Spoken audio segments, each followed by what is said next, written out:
Hi, everyone, and welcome to UX Spotlight by Userlytics. I'm your host, Dennis Cristia, and today I'm joined by Roger Wong, head of design at BuildOps and a design leader with more than 2 decades experience across companies such as Apple, Microsoft, Samsung, and TrueCar.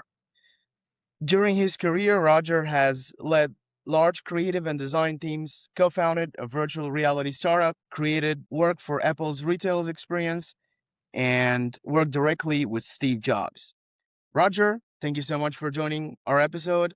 And without further ado, I'm going to give you the stage and let you introduce yourself to our audience.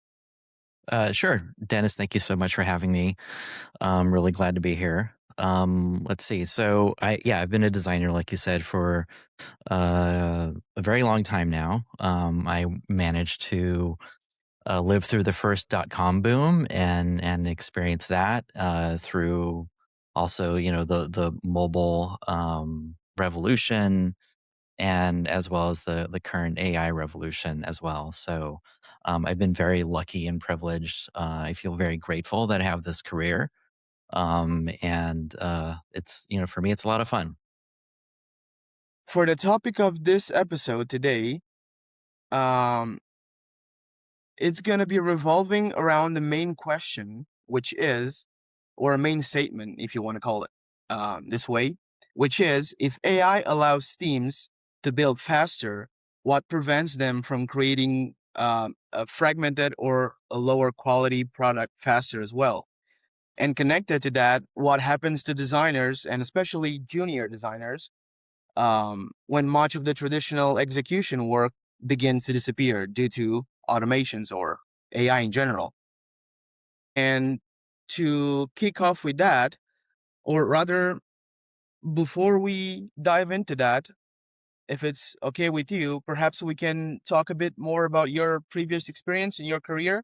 Is that fine? Yeah, that's fine. Amazing.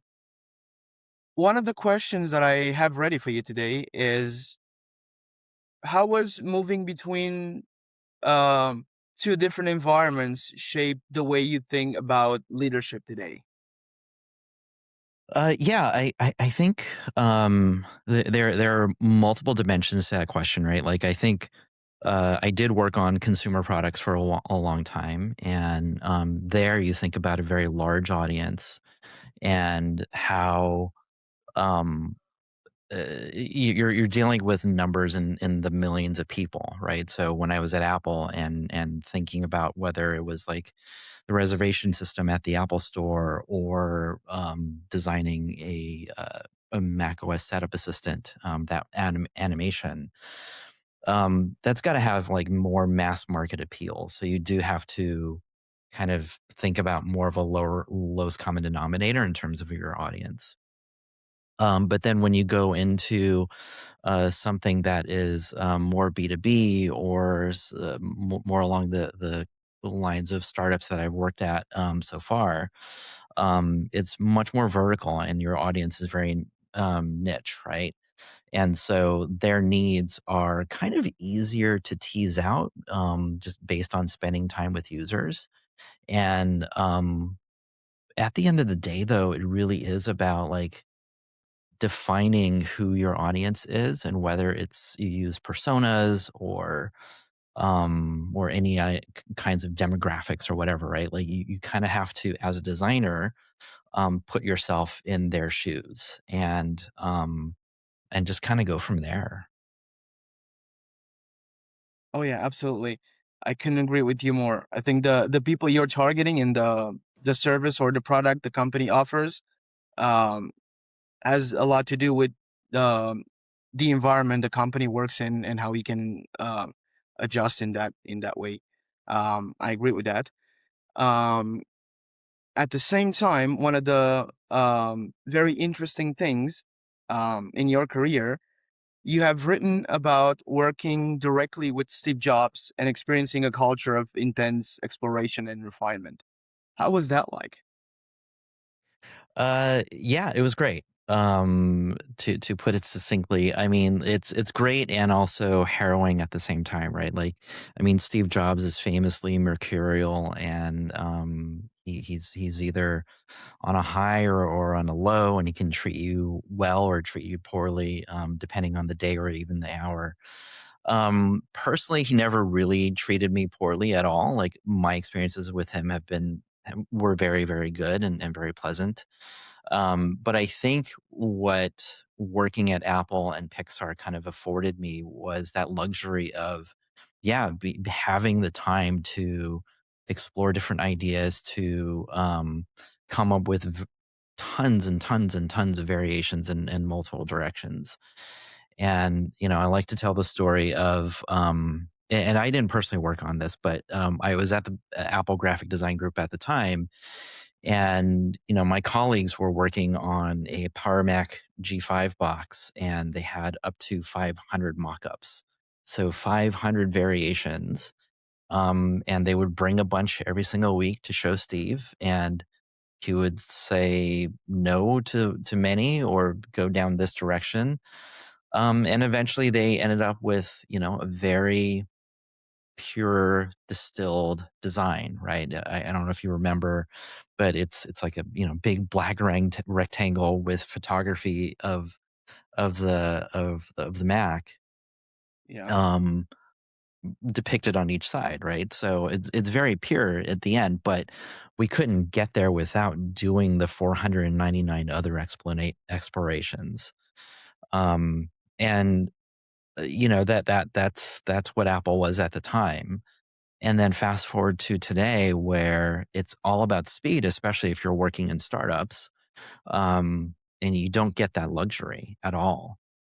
So that's very different. I think what's interesting now with AI is that you can, with the help of AI, explore a ton of different directions at the same time, right? So in a way, it's kind of come full circle for me where we can use AI to do the many different iterations very quickly. So we can kind of like buy some time back, if you will. Yeah, absolutely. It's very time saving and it allows you to go a bunch of different ways at the same time without just taking the time to explore one and giving all the time towards that one. You can multitask at the same time. Yeah. Um, and I believe that's very good for productivity. Another curiosity of mine would be if you could walk away with um, one thing that you have learned from your time at Apple that you still do to this day, what would that be? I think it's really around craft, and by that it's kind of a big word. It's been a loaded word in the last couple of years. For me, it doesn't mean just moving the pixels around in Figma or on the screen. It's really how you show up as a professional and do everything within your discipline really, really well to the best of your ability, right? One thing that we did at Apple was, every day at 4 o'clock, because obviously this was pre-remote working. Everyone was in one big room, and uh, we would post up our designs wherever we were. We would print them out, post up our designs on these large 4 by 8 foot gator foam boards, and the leader of the group, the creative director Hiroki, would walk around and look at everything. And if you had time, you would walk around with him, and then you'd be able to see all the work around you. And more often than not, he would look at something and say, I think this needs to be more considered. And I think what he meant by that was we needed to take a little more time, think about the different angles that we might not have thought about, and just explore further. So in a way, he was channeling Steve in that sense, right? Um, the other thing that it taught me though was that being connected to the other projects that were going on at the same time was incredibly important. And That's definitely something I take to this day. Like, design as a discipline has a ritual called a critique, and different companies do that differently. I like to do that on a more weekly basis with my team, and everyone brings whatever they're working on, and we just look at it and talk about it and try to solve problems for each other or with each other. So that kind of like connective tissue that I learned about at Apple by looking at other projects other than my own, I still use that technique to this day. So you would say it's related directly to a work discipline and a work ethic that you picked up Yeah. and you saw that it works out and then you kept implementing it because it produces results. Yeah. Yeah. So you've recently responded to the argument that many supposedly empowered product teams are not actually empowered at all. And my main question for you would be, when an organization says that its teams are empowered, what should that really mean in practice? Yeah, that's a great question. I think we have this notion in modern software companies around or software teams, right? Around squads and how a squad will own a particular surface area in a product. And you've got your product manager, product designer, engineering lead, and then a bunch of engineers, right? So that's your classic triad and team makeup. And theoretically, everyone owns their roadmaps and kind of decide and talks to customers and decides what to build. What ends up happening, I think, are a couple things. Um, Users don't just work in one module. Users often work in multiple modules.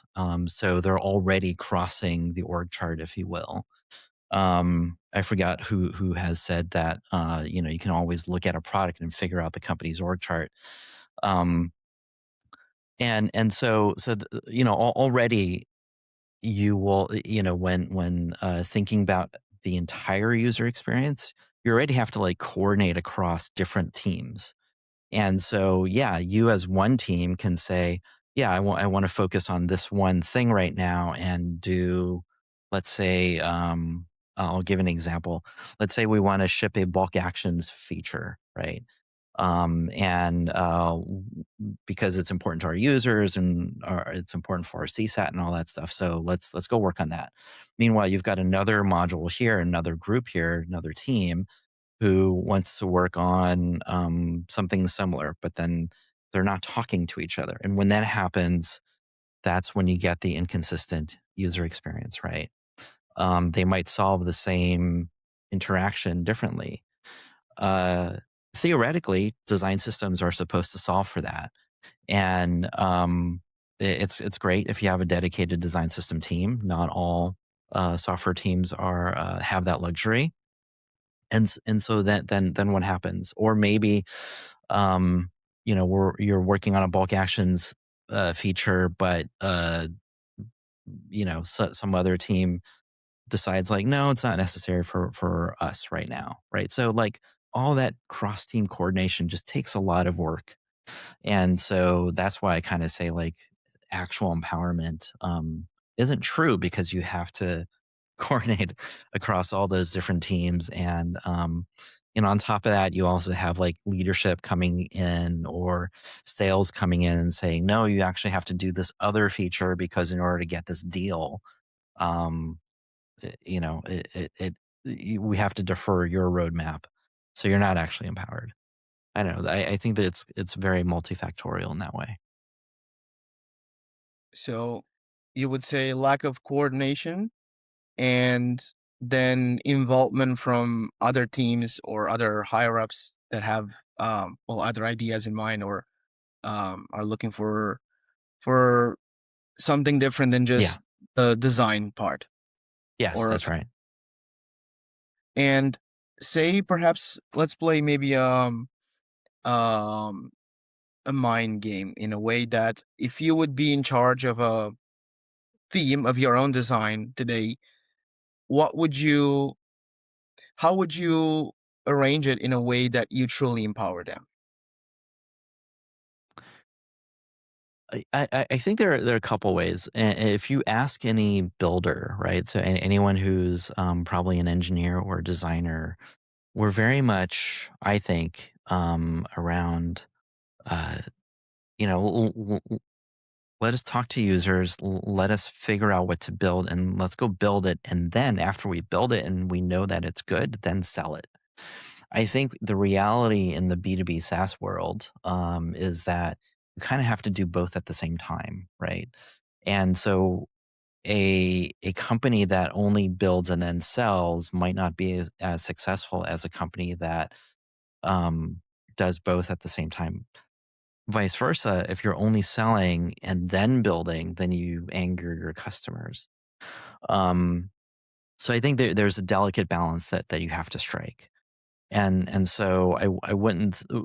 So to answer your question directly, I think I would uh, kind of organize it basically in the same way, but I think we need to be very careful as to what gets sold, if that makes sense. Yeah. So that you build in pathways for the cross team coordination that needs to happen. The other thing that we've been doing a lot on my team at BuildOps, the design team, and just to call back to what I said earlier about the weekly design crit, that's a way for us to actually keep the connective tissue together and ensure that the experience across the different modules stays as consistent as we can, right? So going back to the bulk actions example, if one team needs it and a designer goes and builds that experience on like how to do bulk actions, then other designers will see it and say, okay, that will actually help my area too. So let me, after you design it, after you guys create the components, let me take that and put that in my area too. And argue like with my product manager to prioritize that work. Um, so I think that's a way to keep the teams coordinated in that sense. So in a way, basically communication, opening or offering the possibility and facilitating communication channels. Um, Yeah. I think it's communication, but it's more than that. I also think it's like seeing what the other teams are doing. okay, so observing as well and Yeah. interact directly with the work and getting an Hmm. idea of what it encompasses. Yeah. Uh, yeah, I think that's a great way to do that, because it gets you directly involved with uh, the process, I would say. And then you have a better idea of how it works and what needs to be done and how to interact with other stakeholders in the same process. Um, so I have to agree with your analysis on this one. Um, and staying on the same topic, I want to move slightly to a different point on the same topic, and that you use the term product management theater when describing product managers who spend most of their time coordinating, reporting, and attending meetings rather than speaking with users or shaping product strategy. So, in your opinion, what does product management theater look like inside an organization?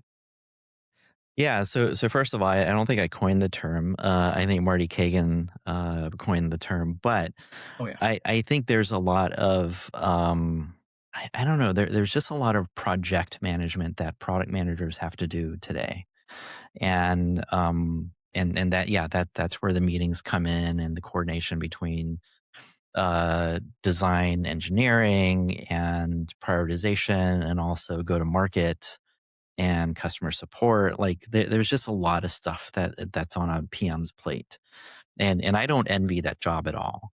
Um, I think that leaves very little time to do actual product work and product thinking. And I think what ends up happening is, for those who don't carve out the time. So I'm not a product manager myself, but what I've observed in some modern teams is that for PMs who don't prioritize actual product work, like talking to customers and writing good product briefs and PRDs, and looking at the data, um, other people end up taking on those responsibilities because it still needs to happen, right? And more often than not, it might fall onto the product designer's job to start doing that. Um, and it's good and bad. It's bad for the product manager because now they might not know their own product area as well, and rely on either the engineering lead or the designer to answer questions when they come in, right? It's bad in some ways for the product designer because now they're asked to do more product management work, and so they have less time during the day to focus on actual design work that they're experts in. So there are downstream effects, and I think for PMs they have to remember that their job is prioritization and talking to customers, right? And if they're not doing that and focused on that, then I think it's an issue, and there are downstream cascading effects. Well, this brings us to the mechanism that often keeps those different teams connected, I would say. Um, Design systems are frequently treated as collections of reusable components, buttons, colors, from fields and patterns. But your argument rather appears to be that they are becoming much more important than that. Um, and a question of mine is, what role is the design system quietly playing inside fragmented organizations? Okay, so design systems are definitely much more important these days, and it's for a few reasons, right? Number one, for some reason, the ratio of PMs to designers is uh, still not great. We still have fewer designers than we have PMs. And so design can't be in the room and look at every single feature before it goes out. And having a very strong design system allows PMs or even engineers to ship things without designers, you know, without it being in the backlog of design and never getting to it, right? So that's one thing. And I think in a world that appreciates velocity, that's really important. What's also very important, though, with design systems today is unlocking AI agents to be able to create new screens. And, agents are perfect for that. AI is perfect for that because if you have a very well documented design system and well composed design system, then AI can actually do a good job. If you have a terrible design system where like documentation is lacking or you've got a mix of design systems, AI is going to perform horribly, and you can't unleash AI on your code base that way until that gets fixed, right? So I think those two are the biggest reasons why design systems are so important these days. How much more a design system would become more important, I would say, if you have AI agents being able to generate interfaces and support the workflow? Yeah, I mean, when AI agents are able to generate screens, they only they'll do a couple things, right? Like they will use what's there, but also start looking elsewhere for components and patterns, unless you lock down your design system and really give your AI agents the right context. So the context isn't only around, okay, here's our design system and here's the documentation. It is also around your users. It is also around your use cases. It is also around your code base. It is also probably around your roadmap too, right? So all those things as context, then the agent will know what to do with the design system. You also have to tell it, no, don't go look outside if you don't have a component. Instead, use what's there, or if you really need something, then flag it and then let us know. So I think it's giving the AI enough context, but also giving it a very clear boundaries on where it can and cannot go. Wonderful. This, I would say, leads us directly to your recent experiment with Claude Code, and the possibility of bypassing the traditional mockup and handoff process. Um, you have recently connected Claude Code to the BuildOps design system repository and asked it to generate an interface using your existing components. And after approximately 3 prompts, you had a functioning screen without first creating the complete design in Figma. And the question that I'm building up towards is, can you walk us through the experiment and explain what surprised you? Sure. Yeah, this was actually a few months ago now when we first started, when the design team first started experimenting with Claude Code. We had experimented with Claude Chat for a long time, and then Claude Code it was obviously more recently. So what I did was I loaded up our code base and pointed Claude Code to the design system and said, okay, create this kind of screen that does XYZ, right? So just to make it a more concrete example, uh, it's a listing of jobs, and jobs in our build ops world is really for our users. If something breaks, an HVAC air conditioning unit or something breaks, then the customer will call one of our customers and say, "Hey, I need someone to come over and fix this thing." So that creates a job ticket, if you will.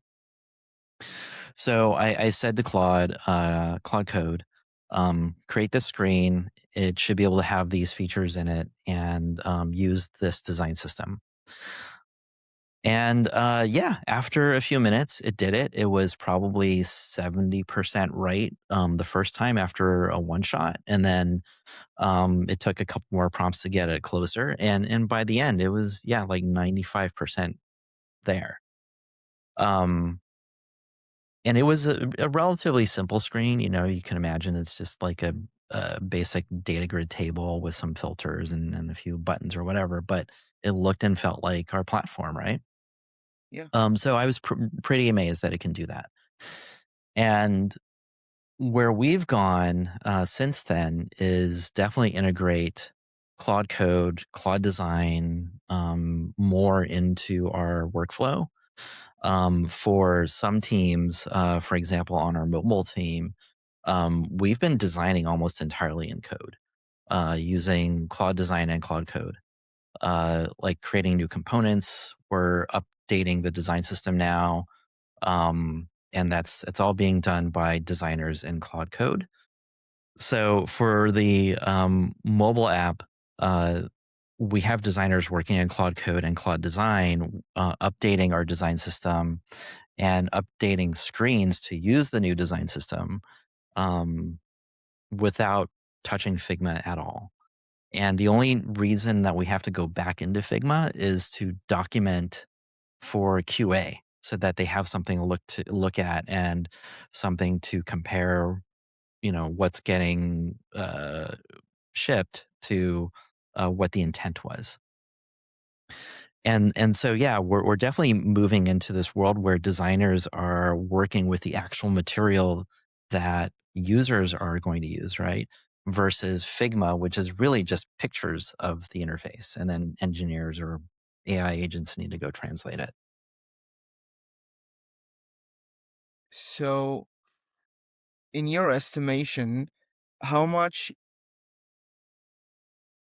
how much time does this save? And at what point during this process has Figma became irrelevant or less central to the whole design process?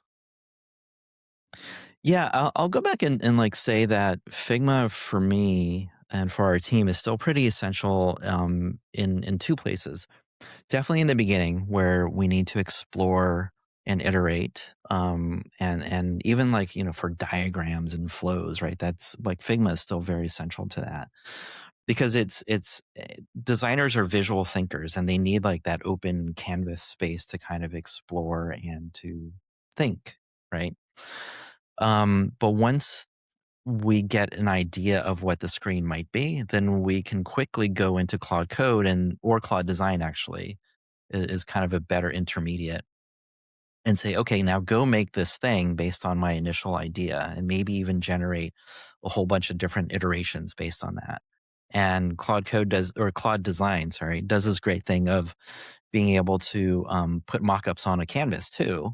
It's very structured, but it's just a big HTML file, um, and give you multiple options of things. So we've been doing that a lot recently, and we'll go down a couple different directions and then refine one, and then from there we'll send it over to Claude Code and say, oh, now go make this, right? So go make it with our design system, or come up with the new components that we were requiring in this new design. And uh, when it's done, then we go back into Figma to document it all, right? So in many ways, Figma is getting we're not using Figma as much in the middle, but we are definitely using it more at towards the ends, right? So in the beginning and at the very end. It's like a documentation diary, maybe. Uh, Almost, yeah, yeah. It's an artifact to kind of show everyone, right? Like, okay, what is the flow, so that I can see all the different screens together, and then QA can check against that too. yeah. Also, it helps with the visual part of it for sure as well. Yeah. Um, well, moving on to the next topic, which is coming to coming closer to the end of this episode. That would be the quick fire round. Okay. That's my favorite part of the whole episode, by the way. And the way it basically works is I'm gonna ask you a question or a line of questions, and you can just feel free to say the first thing that comes to your mind. No explanation needed, or if you feel the need to explain something, feel free to. But it's meant to just kind of let the audience know the first thing that comes through your mind when you hear this question. Um, are you ready, Roger? Yes, I'm ready. Amazing. The first question: a UX um, product buzzword you would happily remove from the industry. Oh, I'm sorry. I guess I'm not very good at quick fires. Hold on. No worries. Take your time. Yeah, buzzword.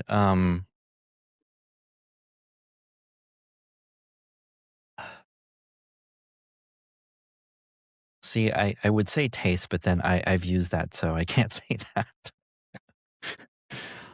Uh, can we get back to that one? Yep, Can sure. we come back? Absolutely. Yeah.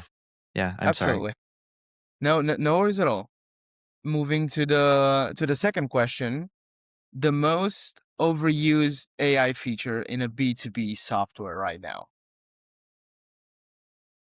Oh, it's definitely chat, right? And there are more things we can do with AI than just plain old chat. And I know that BuildOps has a chat too. It's a good way in, but we can do much more than that. You mean the AI chatbots, the ones that you communicate with when you have a question or Yes, that's um right. oh, okay. Okay. Okay. And moving on to the third question, one lesson um well, actually you definitely answered that. Or maybe it was more related to Apple directly. So let me just go ahead and ask it anyways. hmm But let me know if you feel like you've answered before, because you might have answered in a previous part of the episode. One lesson that you learned working with Steve Jobs that you would still apply today.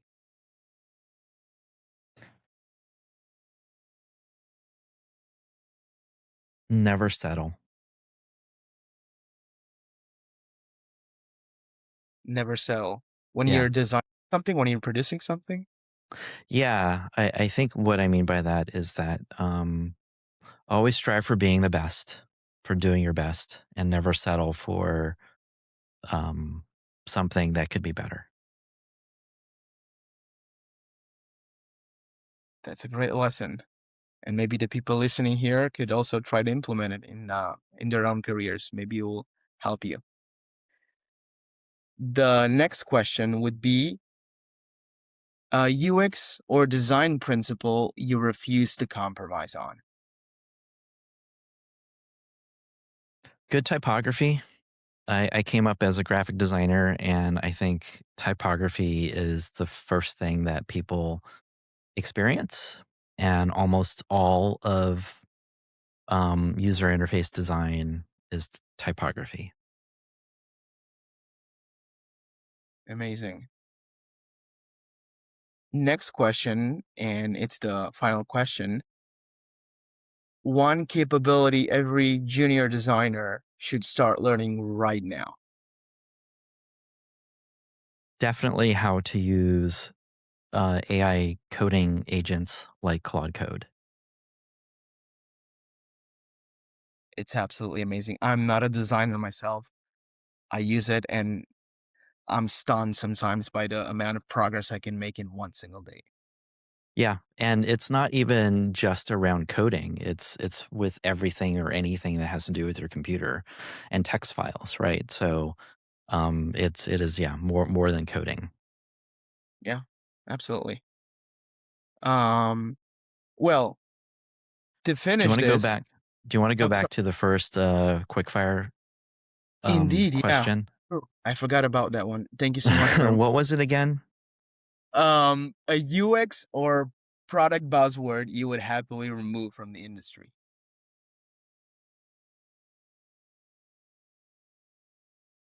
Something that maybe gets overused too much and is just it becomes annoying to hear it after a while.